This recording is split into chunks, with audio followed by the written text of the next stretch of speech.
अब पाक अफेयर जो है वो उसकी पाक अफेयर होगी, और उसके बाद करंट अफेयर की जो तैयारी है ना, वो बहुत से टीचर्स भी उसको मिक्स करके पढ़ाते हैं। और इस वजह से मिक्स करके पढ़ाते हैं क्योंकि उसमें बहुत से टॉपिक्स जो हैं वो इंटर रिलेटेड हैं, सेम है।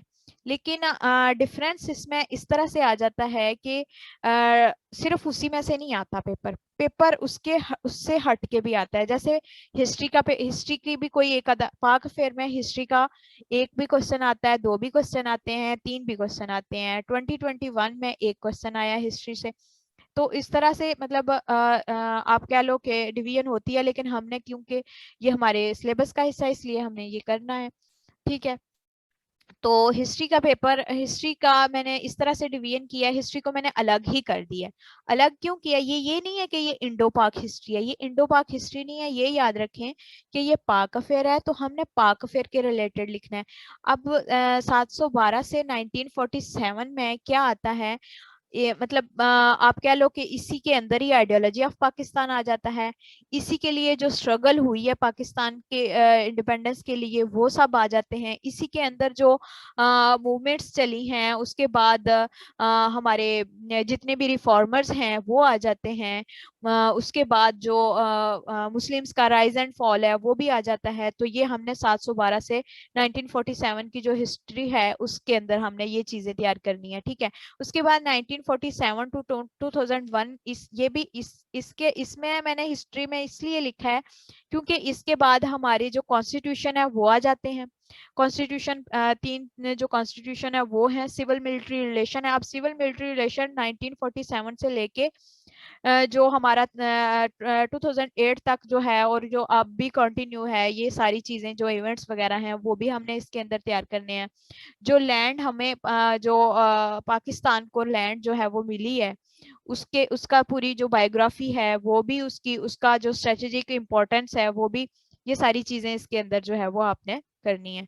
अच्छा, 2001 से 2020 ये वॉर ऑन टेरर जो है ना वो इसके अंदर आ जाता है। और इस तरह जो भी मतलब इवेंट्स वगैरह हैं और टॉपिक्स हैं कोई, वो हिस्टोरिकल बेस वो इसके अंदर आपने करनी है। अच्छा, अब इश्यूज, इश्यूज मैंने इसलिए लिखे हैं क्योंकि मैंने ये डिवीजन कर लिया है पाक अफेयर के सारे सिलेबस की। इश्यूज जो सोशल इश्यूज है ना, सोशल इश्यूज में हमारे जो प्रॉब्लम्स आ जाती हैं, ये आ जाती हैं हेल्थ की, एजुकेशन की, पॉवर्टी, सैनिटेशन आ गया। तो इस तरह से जो प्रॉब्लम्स हैं ये हम लिख सकते हैं इसके अंदर। सोशल जो प्रॉब्लम्स हैं वो इसमें आ जाएंगी। अब पॉलिटिकल, पॉलिटिकल में जो सिविल मिलिट्री रिलेशन आ जाता है। और इसके अंदर एक सिक्योरिटी का भी है फैक्टर की सिक्योरिटी में हमने जो न्यूक्लियर ट्रेडिशनल सिक्योरिटी है, प्रॉक्सी वॉर्स हैं, हाइड्रोपॉलिटिक्स वगैरह है। तो पाकिस्तान का जो डेमोक्रेटिक सिस्टम है, पाकिस्तान की फॉरेन पॉलिसी है, वो सारे इसके पॉलिटिकल पॉलिटिक्स में आ जाएंगे। और इकोनॉमिक में पाकिस्तान का जो इकोनॉमिक सर्वे है, इकोनॉमिक बजट है, वो सारी चीजें जो है वो इकोनॉमी में आ जाएंगी। उसके साथ साथ पाकिस्तान के रिलेशन जो दूसरे कंट्रीज के साथ हैं, इसमें इंडिया आ जाता है, अफगानिस्तान आ जाता है, यूएसए आ जाता है, इस्लामिक कंट्रीज आ जाते हैं। उसके बाद ऑर्गेनाइजेशन है, ऑर्गेनाइजेशन में साक, ईसीओ, एससीओ, तो मतलब इनके साथ जो रिलेशंस हैं वो हमने पाक अफेयर में करने हैं। अब मैंने आगे करंट अफेयर में भी ये पाकिस्तान इसलिए लिखा है कि ये जो इश्यूज और रिलेशंस है ना, ये हमने करंट अफेयर में करने हैं।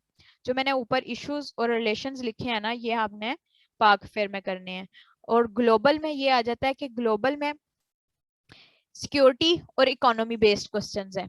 सिक्योरिटी में एनवायरनमेंट, उसके साथ साथ human rights, international security, terrorism, globalisation, nuclear proliferation, nuclear politics. तो ये सारी चीजें जो है ये सिक्योरिटी में हम करेंगे।